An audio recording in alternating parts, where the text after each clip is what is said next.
اعوذ باللہ من الشیطان الرجیم بسم اللہ الرحمن الرحیم۔ ایک آدمی کے معزز ناظرین السلام علیکم۔ اللہ تعالیٰ نے کائنات کو تخلیق کیا اور پھر حضرت آدم علیہ السلام کو زمین پر بھیج کر یہاں انسانی زندگی کی بنیاد رکھی۔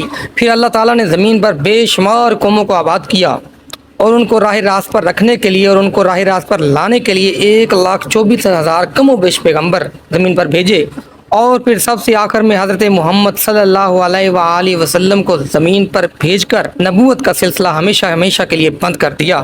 مطلب یہ کہ اب تک قیامت کوئی نبی، کوئی رسول، کوئی پیغمبر دنیا میں نہیں آئے گا۔ مختلف اوقات میں مختلف قوموں کی طرف ایک مقررہ تعداد میں جو انبیاء علیہ السلام اللہ تعالیٰ کی طرف سے آتے رہے، وہ اللہ تعالیٰ کی طرف سے دیا گیا مشن آگے بڑھاتے رہے اور دنیا سے رخصت ہوتے رہے۔ لیکن 4 انبیاء علیہ السلام ایسے بھی ہیں جو ابھی تک زندہ ہیں، اور آج کی ویڈیو میں آپ کو انہی 4 نبیوں کے بارے میں بتاؤں گا۔ یہودیوں کی دینی کتابوں میں ایک ایسے نبی کا ذکر تھا کہ وہ آئے گا اور آ کے یہودیت کا خاتمہ کر دے گا، یہودیوں کے دین کو ختم کر دے گا۔ یہودی اس بات کو لے کر بڑے پریشان تھے کہ ہمارا تو دین ہی خطرے میں ہے۔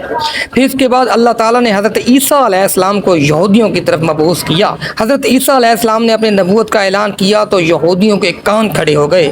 جب انہیں یقین ہو گیا کہ حضرت عیسیٰ واقعی اللہ تعالیٰ کے نبی ہیں تو انہیں اپنے دین کی فکر ہوئی۔ انہوں نے سوچا کہ اس سے پہلے کہ ہمارا دین ختم ہو، ہم اس نبی کو ہی ختم کر دیتے ہیں۔ چنانچہ انہوں نے حضرت عیسیٰ کو مارنے کا پلان بنا لیا۔ حضرت عیسیٰ علیہ السلام یہودیوں کو راہ حق کی طرف بلاتے رہے، لیکن وہ ظالم، وہ بدبخت جھٹلاتے رہے۔ حضرت عیسیٰ علیہ السلام جب تبلیغ کر کر کے تھک گئے تو انہوں نے ایک دن تمام یہودیوں کو جمع کیا اور پوچھا کہ بتاؤ تم میں سے کون کون اللہ کے دین پہ ایمان لایا ہے؟ تو تقریباً ان میں سے بعض روایات میں ہے کہ 12، جبکہ بعض روایات میں ہے کہ 19 لوگوں نے اللہ کے دین پر ایمان لانے کا اقرار کیا اور حضرت عیسیٰ علیہ السلام کو اللہ کا نبی مانا اور حضرت عیسیٰ کا دین قبول کیا، اور باقیوں نے جھٹلایا اور یہودیت پر قائم رہے۔ حضرت عیسیٰ علیہ السلام کے مخالفین نے جب یہ دیکھا کہ اگر لوگ اسی طرح حضرت عیسیٰ علیہ السلام پر اور ان کے دین پر ایمان لاتے رہے تو ہمارا دین تو واقعی خطرے میں ہے۔ چنانچہ انہوں نے فیصلہ کیا کہ حضرت عیسیٰ کو تبلیغ سے روکا جائے۔ مشاورت کے بعد طے پایا کہ حضرت عیسیٰ علیہ السلام کو جلد از جلد قتل کر دیا جائے۔ حضرت عیسیٰ کو قتل کرنے کے لیے یہودیوں نے ایک طوطی انوس نام کے بندے کو ہائر کیا۔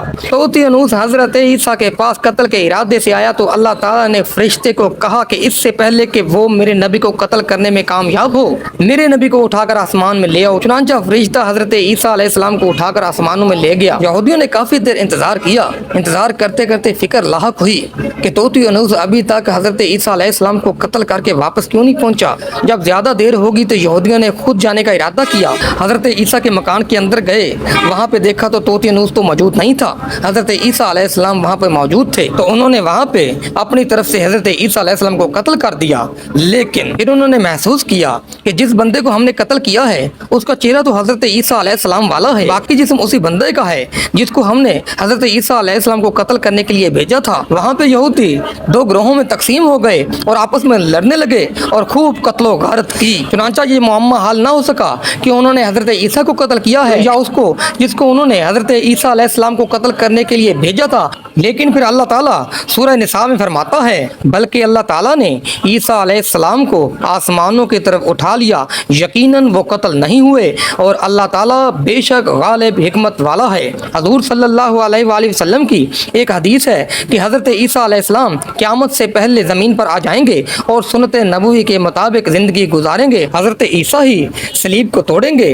اور دجال کا جڑ سے خاتمہ کریں گے، اور حضرت عیسیٰ علیہ السلام اس دنیا میں 7 برس رہیں گے، اللہ تعالیٰ کے دین کو عام کریں گے، اور ان کی وفات کے بعد انہیں گنبد خضرا میں دفن کیا جائے گا۔